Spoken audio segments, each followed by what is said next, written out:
welcome to the Deep Dive. Today, our mission is, well, it's brand survival. Yeah, that is definitely the right way to phrase it. Right. Because if you are a startup founder and you're looking to launch a skincare line, you probably have this very specific, very glossy dream. Oh, absolutely. The perfect aesthetic. Exactly. You picture the unboxing videos, the perfectly minimalist bottles sitting on a marble vanity, the 5-star reviews organically rolling in. Which is the goal, sure. But, I mean, one bad manufacturer can turn that dream into an absolute nightmare. You don't picture opening a warehouse full of expensive organic vitamin C serum that has, like, suddenly separated into this chunky, orange, completely unusable mess. All because the factory decided to cut a corner on an emulsifier. Yeah, or worse, you're facing a federal recall because your certified organic botanicals actually weren't organic at all. And suddenly that pristine marble vanity dream is just a massive legal and financial liability. It really is. Because choosing a manufacturing partner, it isn't just a line item on a spreadsheet. It's not just about finding the cheapest cost per unit. Yeah.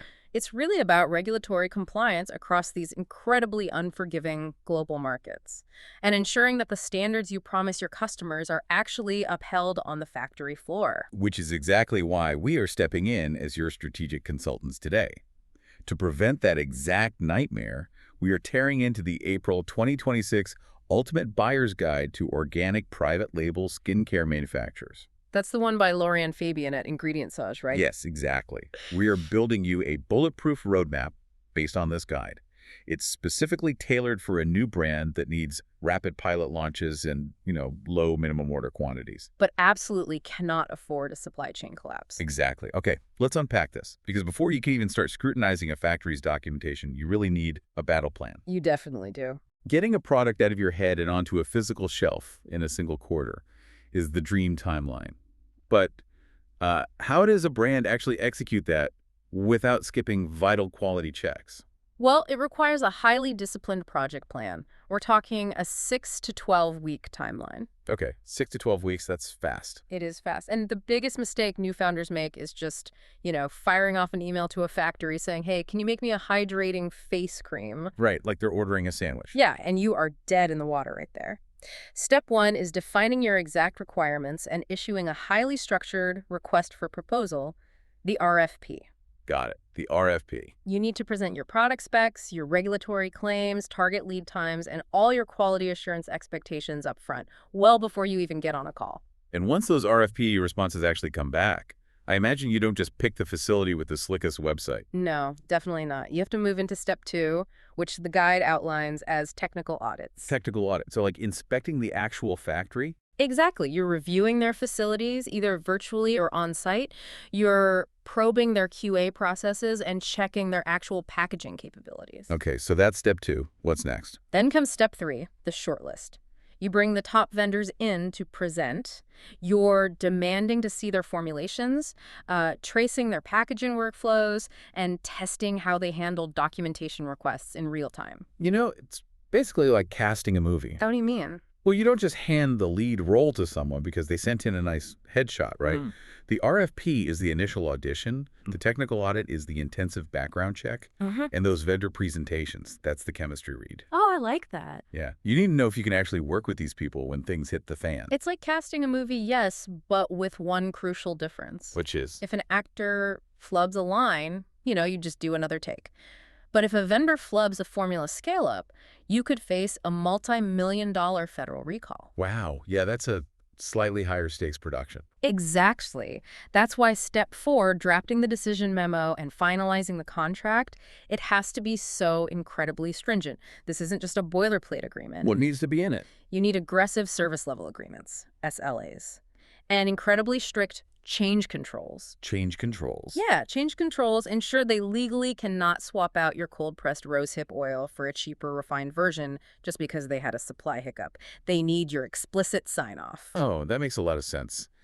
The guide highlights a really incredible case study regarding this exact 12-week timeline. The serum brand, right? Yes, a mid-sized brand actually managed to launch a fully Cosmos-certified serum line in just a single quarter. Which is practically unheard of. It really is.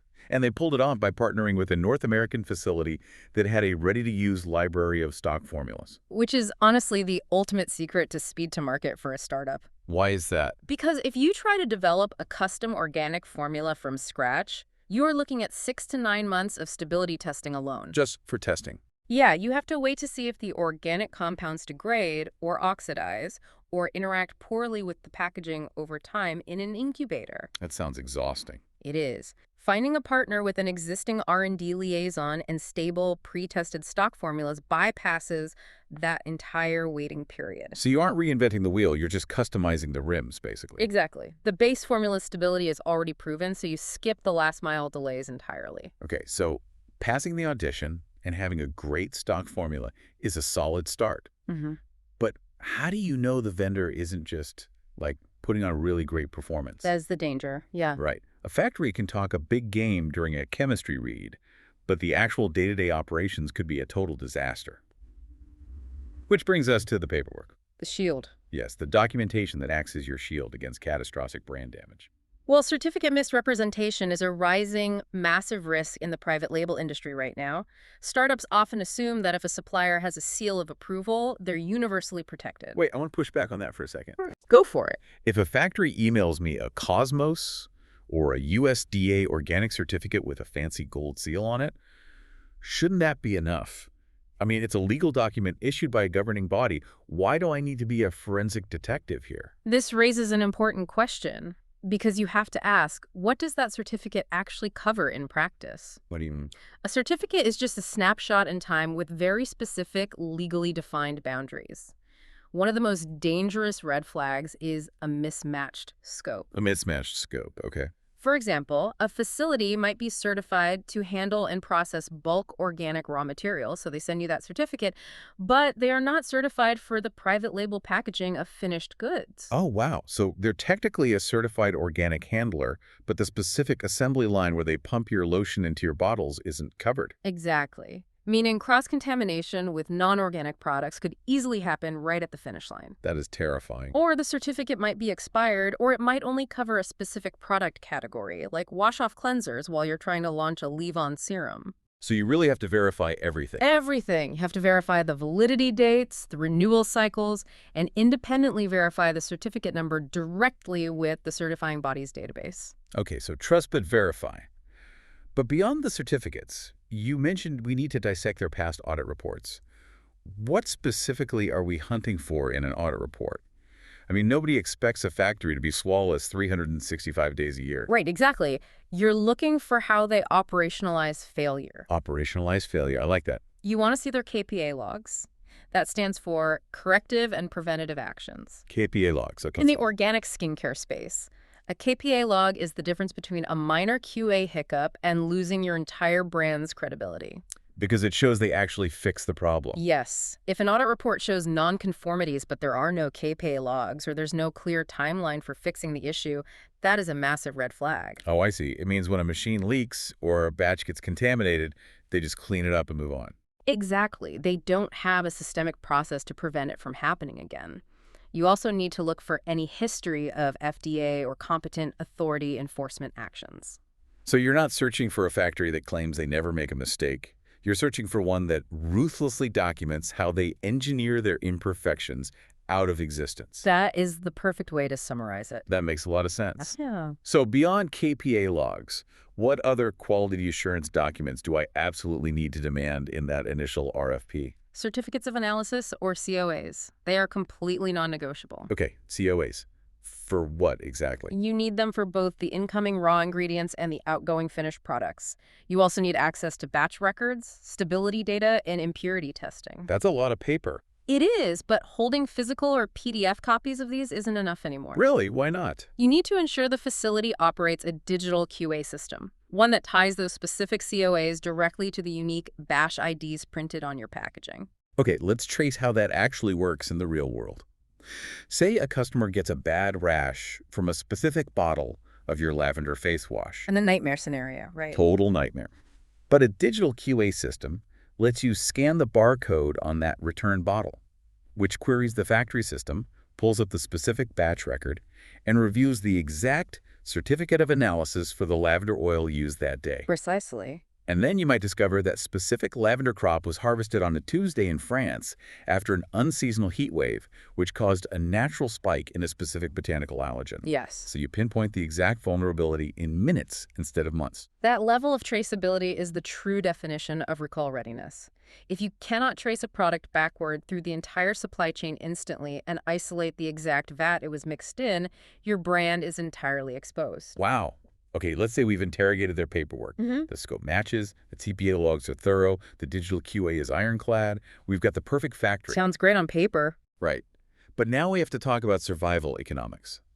Because they could have the most pristine facility on Earth, but if they bankrupt you on day one with massive minimums, none of this matters. Absolutely true. The minimum order quantity, or MOQ, is notorious for killing startups before they even launch. It really is. Startups have to negotiate flexible MOQs for their pilot runs. The factory obviously wants to run 50,000 units to maximize their machine efficiency, but you only want 5,000 to test the market. Here's where it gets really interesting. Because negotiating MOQs and factory capacity feels exactly like real estate to me. Real estate. How so? Well, locking into a massive MOQ just to get a lower price per unit is like signing a rigid 30-year mortgage on a sprawling mansion before you even know if you like the neighborhood. Oh, that's a great way to look at it. Yeah, what you actually need right now is a flexible lease. You achieve that through what the guide calls split ship options. Split shipping is a brilliant tactic. You commit to buying the mansion the larger volume the factory wants to secure that lower unit price, but you negotiate to have them produce and ship it in smaller batches over several months. So you're furnishing one room at a time. Exactly. This keeps your upfront capital risk low and keeps thousands of bottles of aging face wash out of your garage. But to get a factory to agree to a split ship or flexible lease, you have to bring something to the table. You can't just demand flexibility without offering predictability. Which is why you offer quarterly forecasting commitments. Forecasting. Yeah, if you show the manufacturer a realistic, data-driven projection of your marketing spend and anticipated growth, they are much more likely to view you as a long-term partner worth investing in with smaller, early runs. It makes sense. But while you're managing your own risks, you have to evaluate the stability of their supply chain. Let's get into the weeds on that. What kind of supply chain risks are hiding in these contracts? First, raw material price volatility. Remember, organic botanicals are agricultural crops. Right, they grow in the dirt. Exactly. Their prices fluctuate wildly based on droughts, poor harvests, and global shipping disruptions. Second, you have to look out for mechanical bottlenecks. Like machines breaking. Well, more like capacity limits. A factory's mixing vat might be able to blend 10,000 gallons of lotion in a single shift. But if their bottling line can only fill and cap 1,000 bottles a day, their mixing capacity is totally irrelevant. Because your actual capacity limit is the bottling machine. Exactly. So how do you protect your brand from a vendor's bottleneck in the actual contract? Contingency planning. Your contract must include specific financial remedies or penalties for avoidable delays. You also need to verify their backup capacity. Like a spare machine. Right. If their primary filling line breaks down, do they have a second line they can immediately spin up? Can you pre-book capacity blocks for anticipated demand spikes around Black Friday or the holidays? The Ingredientsage guide also flags hidden costs that routinely blindside new founders. It's not just the cost of the liquid in the bottle. Not at all. Founders get fixated on the cost per finished unit, but you have to model in the formulation development charges, custom tooling if you want a uniquely shaped bottle, specialized regulatory testing for different markets, and storage fees if they are holding your split ship inventory. That adds up fast. It does. The best defense is demanding a 12 to 18-month price projection. You need to mathematically model what happens to your profit margins if botanical prices spike 15% or if currency exchange rates shift against you. Which brings up a massive point. Currency and logistics. You've negotiated a brilliant flexible lease for your MOQs, you've got your 18-month projections, but that flexibility completely changes depending on whether your factory is sitting in Ohio, Paris, or Seoul. Oh, entirely. The region you choose dictates your regulatory hurdles, your packaging options, and how fast you can scale. So let's break down the global landscape. The guide gives us 3 distinct vendor profiles, and I want to look at the first one, the North American Sprinter. The Sprinter, yes. If speed is your ultimate goal, this seems like the obvious choice. They offer a 6 to 12 week lead time, moderate pilot MOQs, And they're heavily front-loaded with R&D and stock formulas. Plus, they hold strong GMP and ISO 22716 compliance. Let's anchor what ISO 22716 actually means for a startup. Please do. It is the international gold standard for cosmetic manufacturing practices. It doesn't just mean the floors are clean. It means their hygiene, material handling, and safety protocols are globally legally defensible. Legally defensible, that's the key. Right. If you're sued by a consumer, having a partner with ISO 22716 certification provides a massive liability shield. The North American Sprinter is built to get a compliant, safe product to market faster than anyone else. Okay, so that's the Sprinter. Now I'm looking at the European landscape here. Vendor B, the EU Eco-Warrior. And it seems like a completely different beast. It really is. If you're going to the EU, you're waiting up to 14 weeks, you're dealing with strict cross-border labeling laws, and you're paying premium pricing. Why would a startup intentionally take that hit to their margins and timeline? Because you are buying immediate consumer trust. Ah. The European Union has arguably the strictest cosmetic regulations in the world, and they heavily prioritize organic certifications like Cosmos and Natru.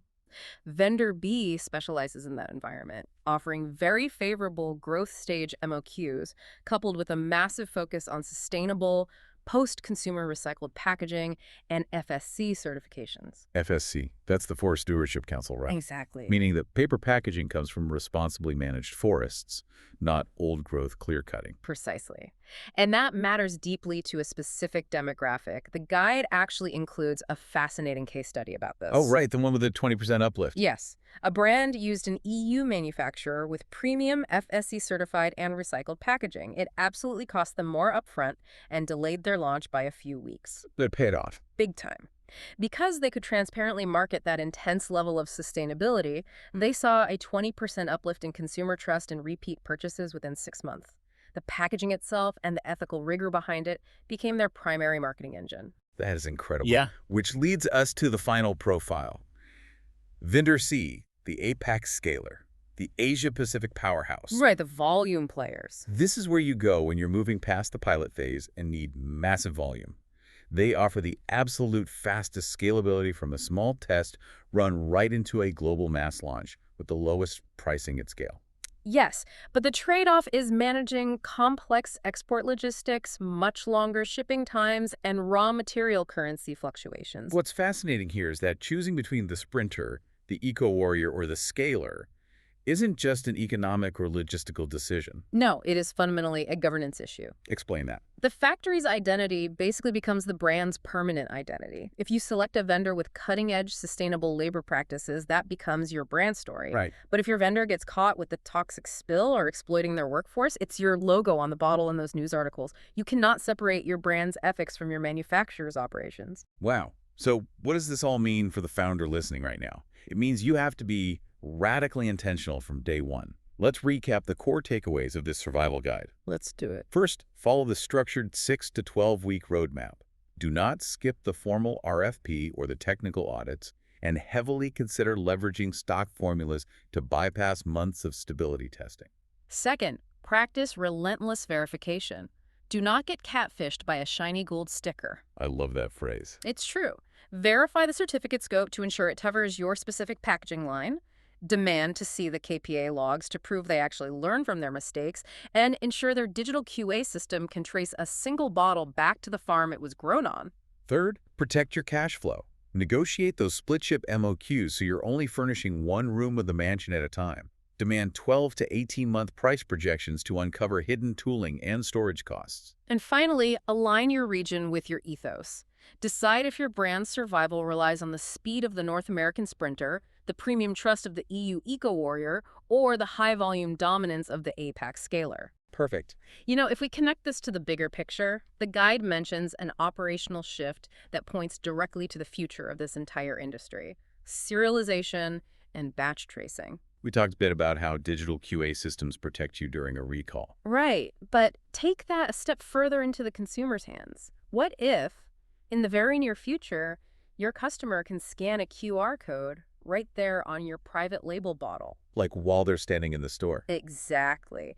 And instantly, on their phone, they pull up the exact certificate of analysis, the lab purity test, and the specific farm origin of the organic botanicals inside that exact bottle. That is wild. In a market built entirely on consumer trust, is radical, verifiable supply chain transparency going to become the ultimate, undeniable marketing tool? Oh, I love that thought.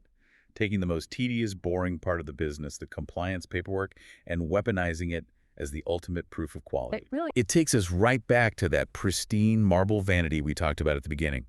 Only now, the clean, minimalist dream isn't just a clever marketing illusion. It's backed up by cold, hard data at the tap of a screen. Exactly. Take these tools, build something genuinely bulletproof, and we'll catch you on the next deep dive.